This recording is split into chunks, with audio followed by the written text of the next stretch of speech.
Hi, it's Amanda from the Educator Spin on It.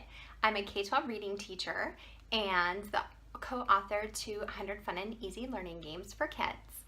Today, I'm going to share with you a quick and simple sensory bottle that you can make for your homework classroom using the book Fish Eyes as my inspiration. If you don't have this book yet, I strongly recommend it. It's got bright illustrations, short sentences, but still strong vocabulary.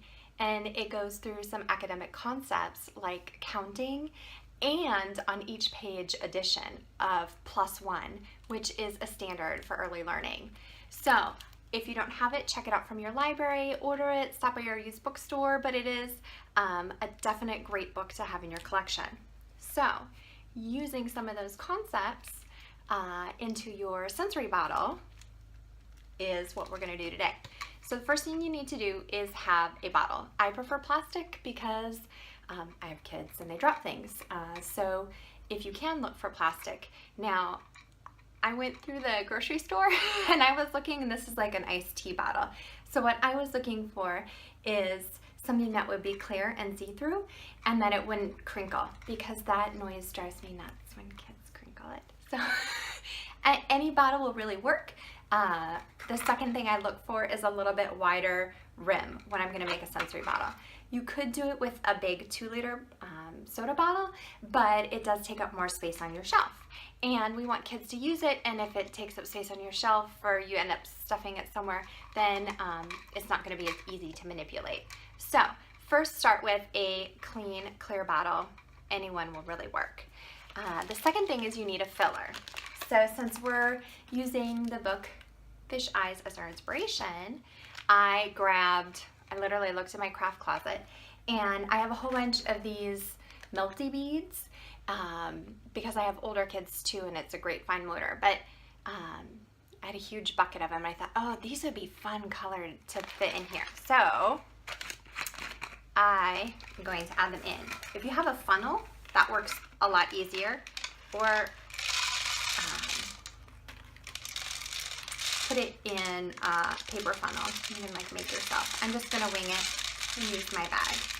So what I'm doing is, my aim is always to get the bottles around 3/4 full. If you fill them too full, then it makes it harder for them to turn. And we really want them to find the stuff inside. So if you can't turn it to find the stuff inside, it gets a little frustrating. So I filled it a little bit with my beads. The second thing I'm going to do is, I have these great little alphabet beads, and I ordered them online. I am an Amazon Prime junkie. I ask for that for my birthday every year. That way I have free standard shipping in 2 days. So if I have all my letters, what I do is, because I want kids to become aware of the books they're reading, I am pulling out the letters F-I-S-H-E-Y-E-S. Now my alphabet letters are all capital. Usually when I teach kids how to write words, I end up doing lowercase. But lowercase letters are harder to find, so you make do with what you have. So I grabbed the same letters for Fish Eyes, and I'm going to put them in my bottle as well. And so what we're doing is, we're taking this concept of a sensory bottle and we're making it educational, and then we're connecting it with a book to make it a really fabulous literacy station activity. Okay, so then the next thing, because this book is all about counting, let's see, I'm adding the rest of those beads. I find if I layer things, you know, like beads and then letters, things are easier to mix. Now I don't have number beads. If you have number beads, you can always add those. But I had just cardboard shapes, and so I took my permanent marker and I just wrote the number on the shapes. Okay? And then I wrote them on the front and the back, because sometimes when they're in your sensory bottle, they'll kind of get almost stuck in a rotation. So if you have them on both sides, it's easier for kids. So I'm putting in the numbers 1 through 5. Actually, I'm 1 through 8. I only wrote 1 through 5. So 5, 6, 7, 8. All right. So now I have letters and numbers in my sensory bottle. And just fill it up with more beads all the way about 3/4 full. Make sure to leave space so that when they turn that, it's good.